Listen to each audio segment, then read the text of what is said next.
What is our universe made of? It's the biggest unanswered question in science. Despite the name, space is not an empty space at all. Space itself is something. There's a hidden structure and a force that exists within space itself. Space is very much a dynamic, incredibly active medium. A force that connects everything in our universe. It's an active player in the game of life. It underpins our reality, tying together all of space and time since the very beginning. We call it space-time. It's everything. Space-time is what the universe really is. Space-time is how our universe works. But what exactly is it? And how does it control our past, present, and future?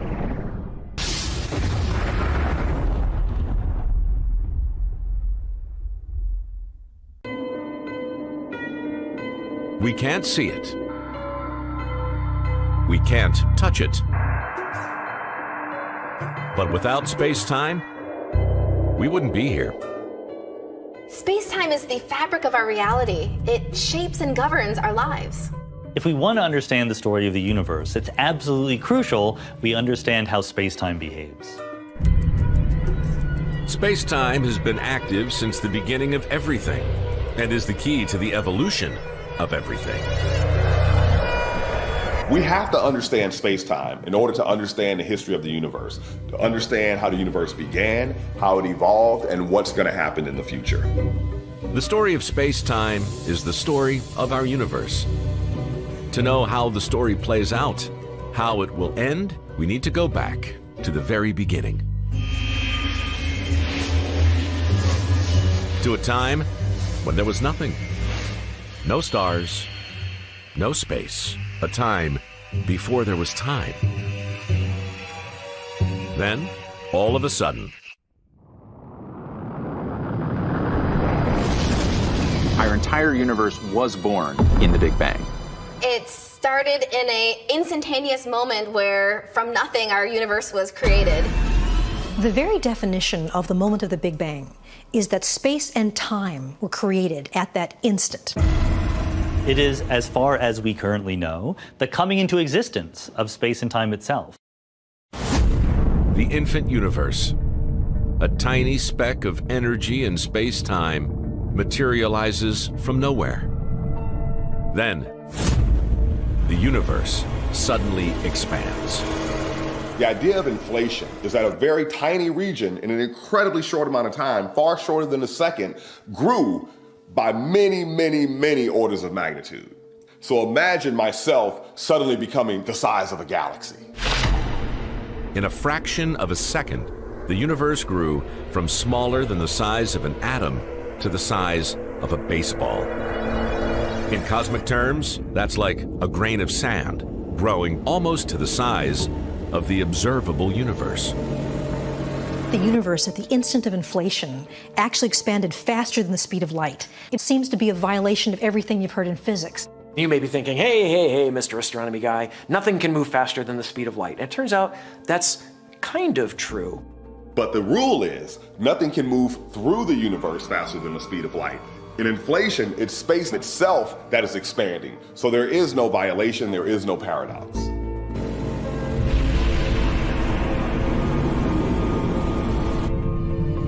Inflating fast, the universe went through a phenomenal growth spurt. At the moment of the Big Bang, space-time was this entity that was flying out in all directions. It was space itself that was expanding. But the universe didn't expand evenly.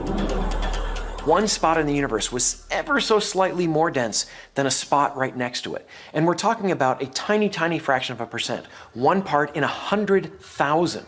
But that was enough. Fluctuations in expanding space-time created areas with higher density. Inflation made these high-density regions larger. And this allowed our universe to take shape.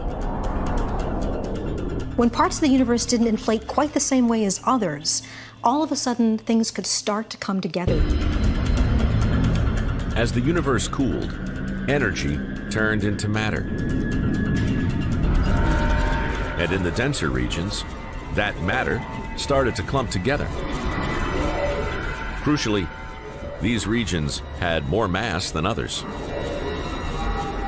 Mass bends space-time, so anything that is made of matter bends space-time, and the more matter you have in one place, the more you bend it. In fact, I'm bending space-time right now. When I flex, I bend it even more because of my incredibly high muscle density. I don't bend at the maximum. I don't want to destroy the Earth and the solar system, but you know, it's an effect. It's a real thing. If I had imaginary glasses that allowed me to perceive directly space-time, suddenly those hidden aspects of a curved universe are as visible as the hand in front of my face. We'd see a curving grid of space-time moving and reacting to objects within it. And we'd feel the curving of space-time as the force we call gravity. Gravity is different from all the other forces. It is intimately connected with the curvature of space-time. Something that can bend space and time has gravity. That's what gravity is, the bending of space and time itself. It's hard to visualize this, but a good analogy is a trapeze artist and their safety net. You can imagine a trapeze artist falling into a net on purpose. That net is flat and looks like a nice, orderly, evenly spaced grid. But when they fall into it, they distort that grid. Well, that's a lot like space. If you have matter in space, it warps the framework. When the trapeze artist is resting in the net, they're bending that space-time grid a little bit. If you had two trapeze artists in there, double the mass in roughly the same volume, you would get a bigger dip. You have a bigger distortion. And that's how space-time works. More mass equals a bigger curve in space-time equals more gravity. But understanding the nature of gravity and space-time is no easy thing. It's an idea developed by one of the greatest minds ever. Einstein had the idea that space itself is something that can be bent, something that can be stretched, that we are all bound together by space-time. Einstein says that space and time have a geometry. They have a life of their own. They have dynamics. Those dynamics are what we call gravity. The more dense the region of matter, the greater the gravity, the deeper the curve. This connection is the foundation of our physical reality. It's the interaction between matter and energy and space-time that created the universe that we see around us today. But that doesn't mean we fully understand it. There's much more that we don't know, and that's frustrating. With the laws of physics, I can talk about how space-time behaves, but it does appear to be something that stretches, that contracts, and that gravity is the embodiment of space-time. Born in the Big Bang, space, time, and energy combined to create our infant universe. These basic materials were the foundations. But how did we get to the incredible, complex structures we see today? How did space-time build our majestic cosmos?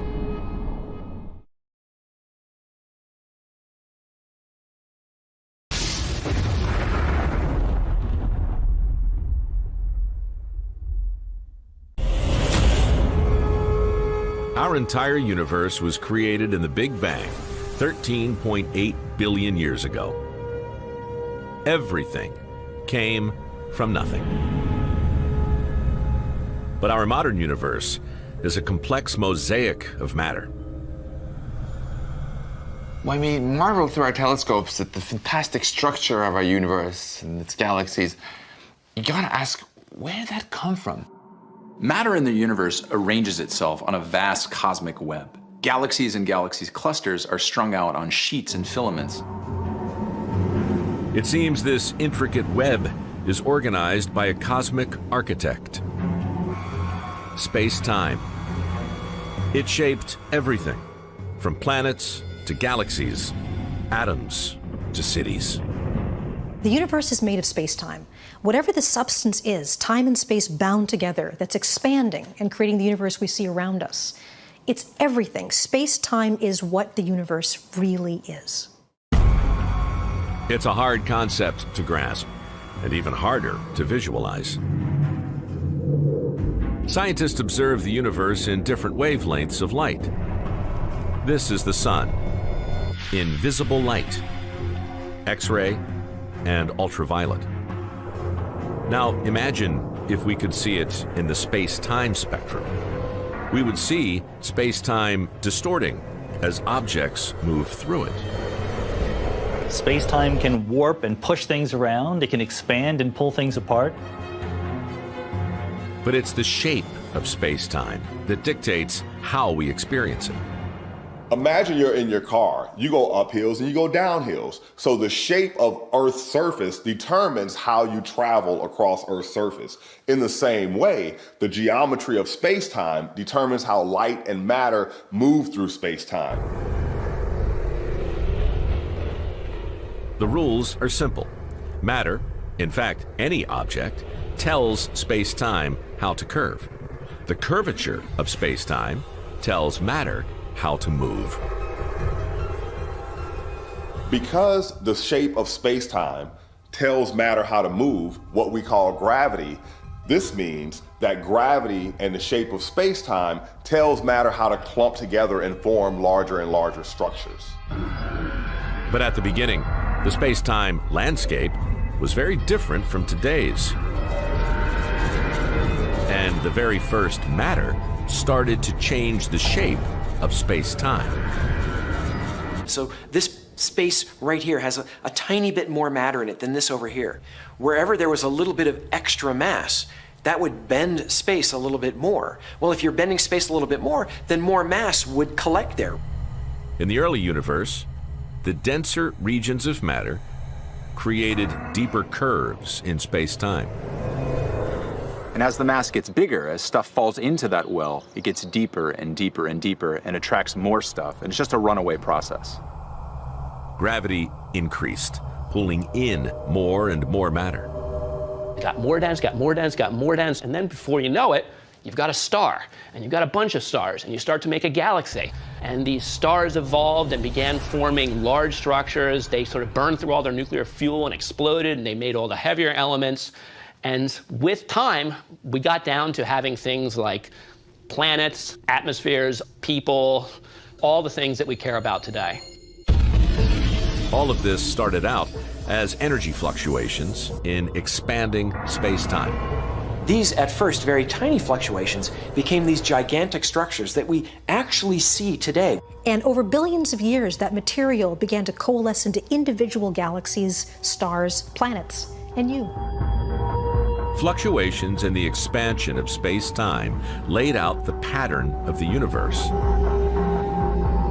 The curvature of space-time controlled the evolution of everything we see today.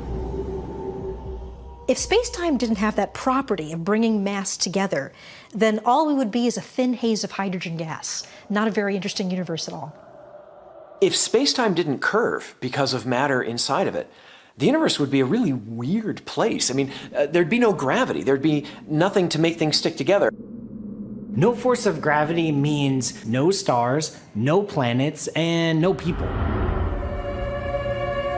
We owe our existence to space-time. But even scientists struggle to understand it. I wish I knew what space-time is. We know things about space-time, but at the same time, we feel like we know almost nothing about space-time. Then, in 2015, we caught a break. And for the first time, we heard ripples in space-time, generated by one of the most violent events in the history of the universe.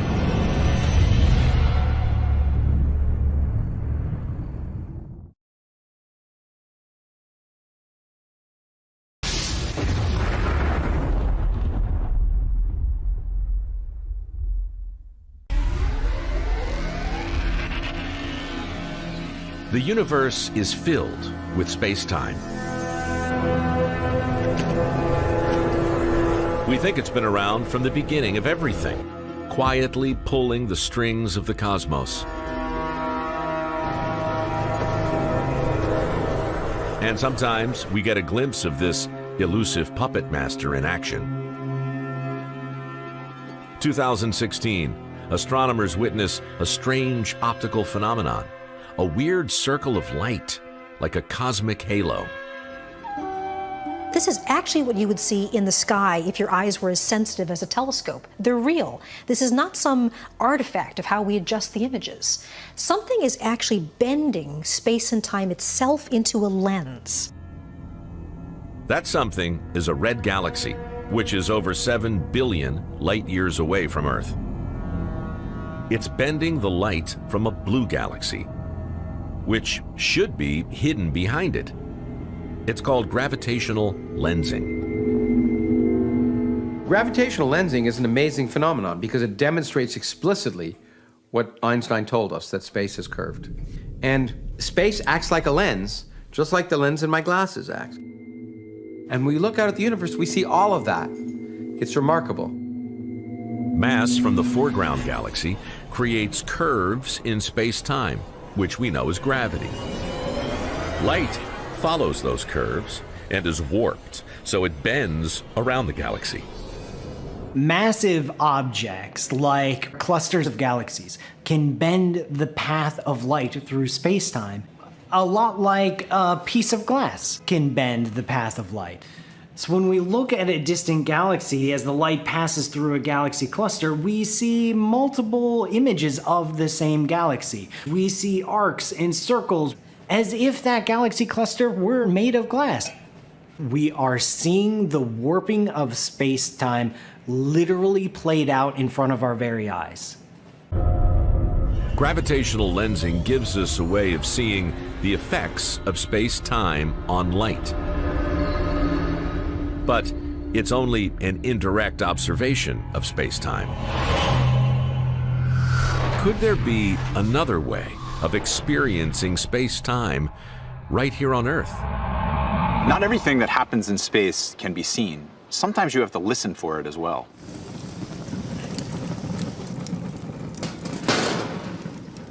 Believe it or not, space is a material much like this iron sheet. And like this iron, space can distort. If I put a very heavy weight on this sheet of metal, its shape is going to change and it's going to distort. Amazingly, space can carry waves, and so can this iron sheet. But to get this sheet waving, you need something really powerful. Something like me and my hammer.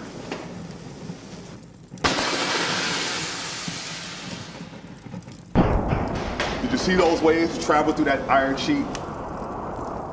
Well, waves pass through space in exactly the same way. We call these gravitational waves. Gravitational waves are vibrations from cosmic events transmitted through the material of space-time. To set off waves in space, you need the biggest, baddest, most powerful events in the universe. Something like the collision of two black holes. When two black holes collide, the energy released sends shock waves through space-time across the universe. By the time they reach Earth, they're so small, they're immeasurable. Almost. In 2015, scientists at the LIGO Observatory made a groundbreaking observation. They detected ripples in space-time, gravitational waves. Rumors began flying, but it became clear after a while that this was indeed the first direct detection of gravitational waves seen by man-made instruments on the Earth. When we discovered gravitational waves, it had been so long that we've been waiting for signals. Not only did most of us not believe it, I went so far as to be so skeptical as to look into all kinds of conspiracy theories for ways it could be fake. When I saw this data, I still think back on it now, and the emotional impact it has on me. The only thing comparable is when I saw my daughter's face for the first time after she had been born. It was that kind of an emotional impact, just having all of this thing that we had worked for coming to fruition in one moment. It's mind-blowing. we can actually hear these gravitational waves on Earth. Part of what makes this so amazing, it's a bit of a coincidence, but it's a really cool coincidence, is that the signals that LIGO actually measures are in the same frequency band as the sounds that the human ear is sensitive to. We can hear the waves change frequency as the two black holes get closer and collide. It's a swoop up in frequency that sounds like whoop. What we were hearing in that whoop were two black holes that are orbiting around one another and then coming together. That was it. Listening to ripples in space-time has given us a powerful new tool to investigate the universe. We are now hearing things in gravity for the first time. It's a sense that we have never been able to apply to the universe, and we're beginning to learn what is out there. The observation of gravitational waves from black holes is one of the most significant findings in astronomy by anyone in the recent 100 years. It's hard to overstate the importance of gravitational wave astronomy. Much like when Galileo first pointed his telescope at the stars to see something new, we now have an entirely new window into the universe. Gravitational lensing and gravitational waves offer us an insight into the complex relationship between gravity and space.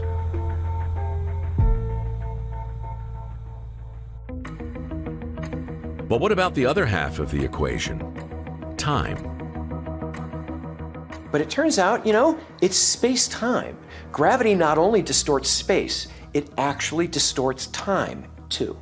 We think of time as something that can't be changed. It simply flows ahead at a constant rate. But that's not the universe we find ourselves in. In some crazy circumstances, my time might even, according to you, stop. It might even be possible to travel through time and go back to the future.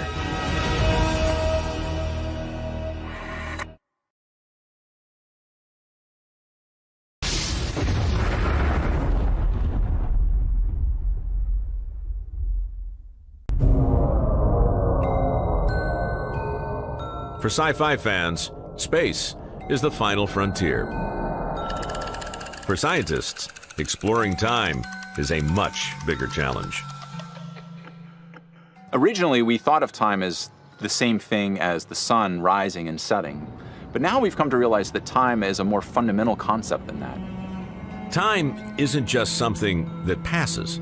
Time is an essential part of our universe. It's part of the fabric of space-time. The Big Bang was the beginning of space and time. Since then, space has been expanding and time has been ticking forward. It's been doing this for 13.8 billion years, creating the universe we see today. Space and time are tied together. They're the same thing. So when matter influences space-time, it's not just creating deformations in space, it's also affecting the flow of time. This is where space-time becomes really cool. Just as gravity bends space, it also distorts the flow of time. This isn't how we perceive time. This is actually the rate at which time flows. Very massive objects can warp and twist space-time itself. So not only is space distorted, but time itself can slow down or even stop. The stronger the gravity, the greater the distortion. What has the most gravity? A black hole. Out in space, near a strong gravitational tug from a black hole, clocks can do funny things, and this is where things start getting really interesting. Around a black hole, space-time warps and twists, slowing time down. Scientists dream of sending a probe there to test their hypothesis. There's a famous way of thinking about this called the twin paradox, where two twins are born at exactly the same time, right? So they're the same age, but one of them zips very, very close to a black hole, hangs out a while, and then comes back. If I had an identical twin who stayed back on Earth while I flew near a black hole, when we had our daily video phone calls, he would see me go, "Hi there," and I would see him say, "Oh my goodness, I'm in the about you because you're talking so funny.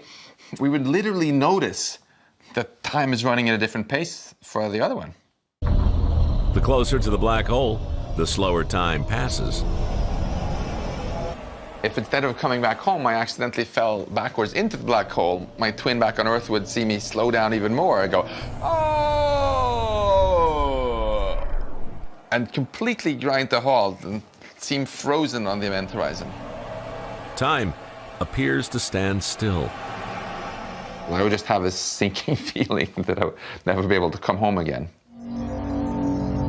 But if the twin could escape from the black hole, he would be returning to the future. Maybe it's only been a few days or weeks experienced by the one that traveled to the black hole, while the other is, gray-haired and has grandkids by now, as it lived decades here on Earth.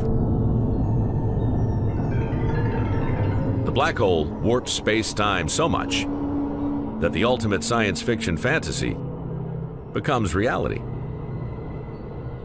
Time travel is a staple of science fiction, and we know that time travel into the past appears to be ruled out in our universe. But time travel into the future is totally acceptable. Time travel isn't possible just yet, but space-time has a very real effect on our daily lives. It controls how we age. The key to different rates of flows of time is gravity. If you experience a different gravitational environment, you will have a different flow of time. As I climb up these stairs and I put myself further away from the mass of the Earth, my own clock runs a little bit faster. If you go down closer to the surface, the more your clock slows down. We have sensitive enough clocks that we can measure this different flow of time. Exaggerate this effect, and we would see the flow of time change in front of us. Those closer to the Earth would look slowed down. Those higher up, the opposite. Which means the wealthy in their penthouses actually would age faster than people on the ground. This is a mind-blowing concept, but it's reality. Earth's gravity even controls time high above the planet. 12,500 miles up, there's an array of global positioning satellites, crucial to the navigation systems in our cars and cell phones. We here on Earth use the global positioning system as a way of getting around. Okay, most people these days would be lost if they have to go more than about a kilometer from their house unless they have their GPS app on their phone to tell them where to go. The GPS receiver in your cell phone bounces signals over 4 satellites to figure out exactly where you are. It's an exercise in precision timing. On board each satellite is an atomic clock. The weaker gravity in orbit means the satellite clocks tick fractionally faster than those on the ground. If we didn't know to correct for the fact that the clocks in our satellites move at different rates, the GPS system here on Earth would not work.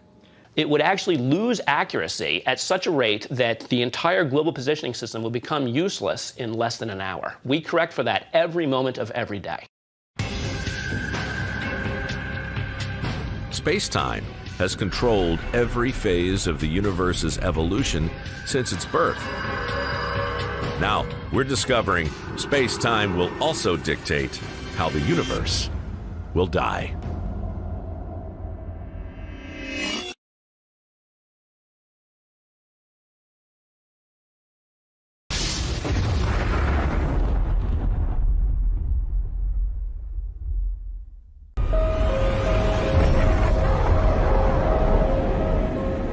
Our universe started with a bang, 13.8 billion years ago. It's been expanding ever since. Will this expansion last forever? Or will our universe come to a violent end? For almost 100 years, we've now known that the universe is expanding. Everything in the universe is expanding away from everything else. We can test this by measuring light from exploding stars. Type 1a supernovas all explode with the same brightness, so scientists can accurately work out their distance from Earth. For decades, astronomers have measured this light being stretched by expanding space-time. The universe is expanding, and there's matter in it. That matter has gravity, and that is distorting the curvature of space-time. So it made sense to us that as the universe expanded, all of the matter in the universe would hold on to each other gravitationally. If there's enough matter in the universe, it can actually pull on itself enough that the expansion gets slower. But in 1998, astronomers took new measurements and made a sensational discovery. People had expected it to be slowing down, to decelerate, but instead they found the opposite. The expansion is accelerating. If expansion was slowing, then these distant lights should seem brighter. Instead, they were dimmer. They were getting farther away, much faster than expected. It could only mean one thing. That expansion is getting faster. It's accelerating every day. This discovery turned our understanding of the universe upside down. For the first 7 billion years of the universe, the rate at which the universe was expanding was going slower and slower. But then something crazy happened.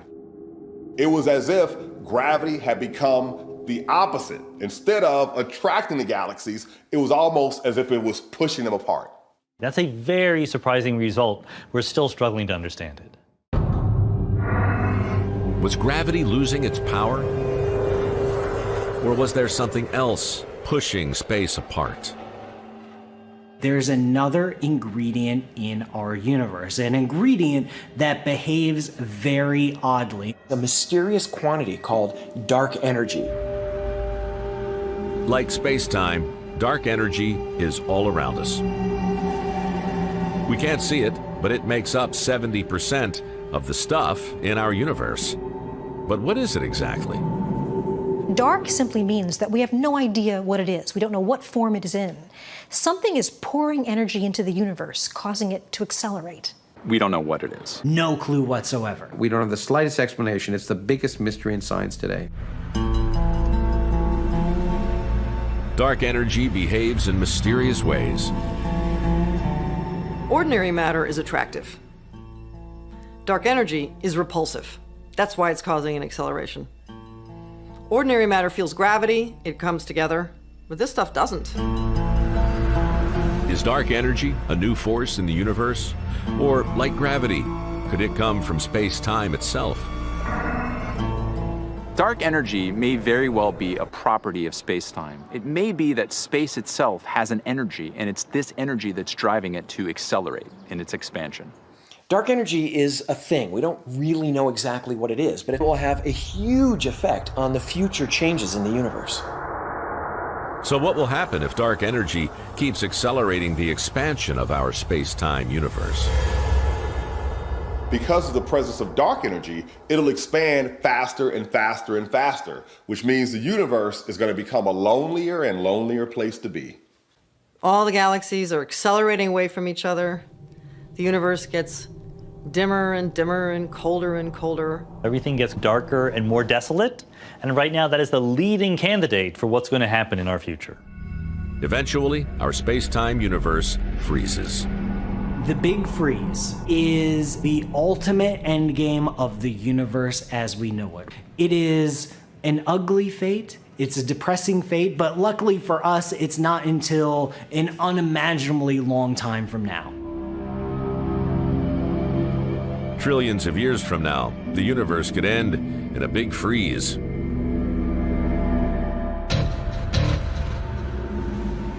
But a 2017 study hints at an even more frightening possibility. Dark energy might be getting stronger. One horrible scenario for the ultimate fate of the universe is if dark energy eventually grows so strong enough that it can overwhelm the gravitational attraction of a galaxy itself. It's even able to rip black holes apart. The very fabric that holds everything together could be ripped apart. This idea is called the Big Rip. First clusters, then galaxies like our own Milky Way will be torn apart. Then our solar system will break up. And in the final half hour of the universe, the Earth will explode. In the final second, atoms will vaporize. Everything in the universe would individually be torn apart by the expansion of space. We don't understand dark energy. Is it constant? Is it getting stronger? Is it getting weaker? At this stage, we simply don't know. The future of our space-time universe hangs in the balance. Will it end in a big rip? A big freeze? Or is the end really just the beginning?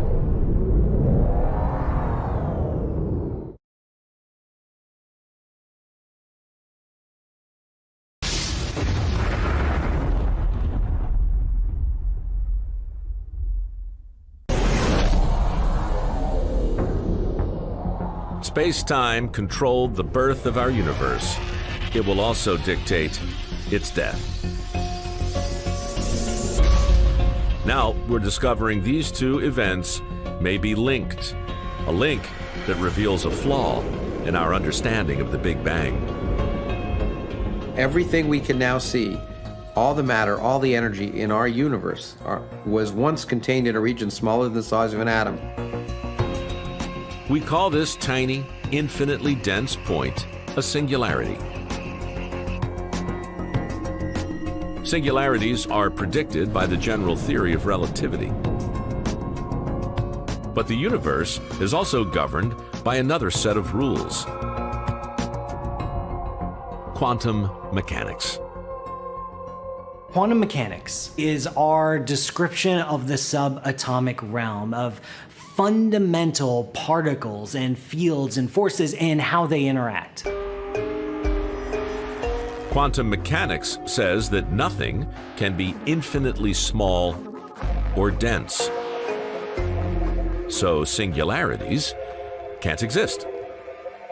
Singularity is a bit where everything kind of goes to hell because the densities become infinite, gravitational forces become infinite, things just sort of break down there and the equations sort of stop making sense. No singularity would mean no Big Bang as we understand it. So then, how did the universe spark into existence? Scientists now think they have an answer. A solution that works with both general relativity and quantum mechanics. Quantum space-time. A successful theory of quantum spacetime should answer the question of what really happened in the earliest moments of our universe. Hopefully, the correct quantum theory of gravity won't have any singularities. It will replace the Big Bang with something else. If we only knew what that something else was, we might have a clue as to how and why the universe began. In a quantum space-time Big Bang, there was no singularity bursting from nothing. The universe formed from the remnants of another dying universe. It's possible that before the Big Bang there was still a universe, there was still space and time, but rather than expanding, the universe was contracting. Perhaps universes don't end in rips or freezes. Perhaps they collapse. An ancient universe expands, but then begins to collapse under its own gravity, crunching space-time down to a speck. But instead of forming a singularity, space-time once again explodes. As matter gets more dense, then as the matter crunches down, this force will push everything back out. The universe would bounce and reignite in a new round of expansion, a new Big Bang. What we perceive as the Big Bang is the aftermath of that bounce.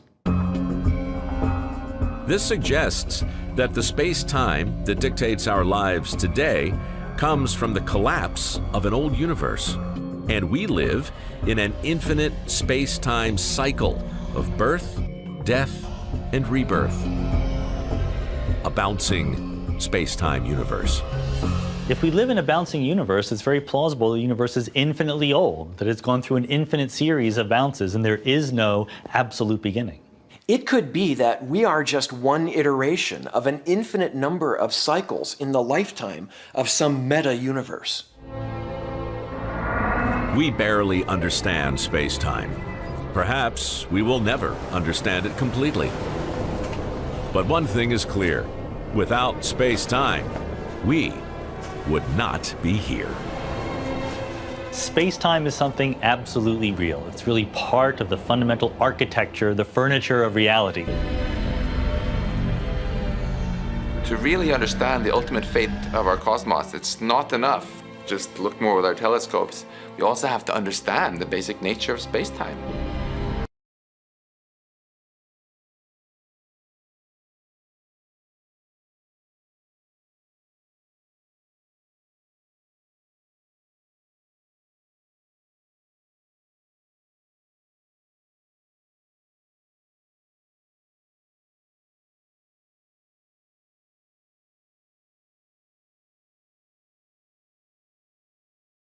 You really are right now living in a far more complex and beautiful universe than the human mind can comprehend.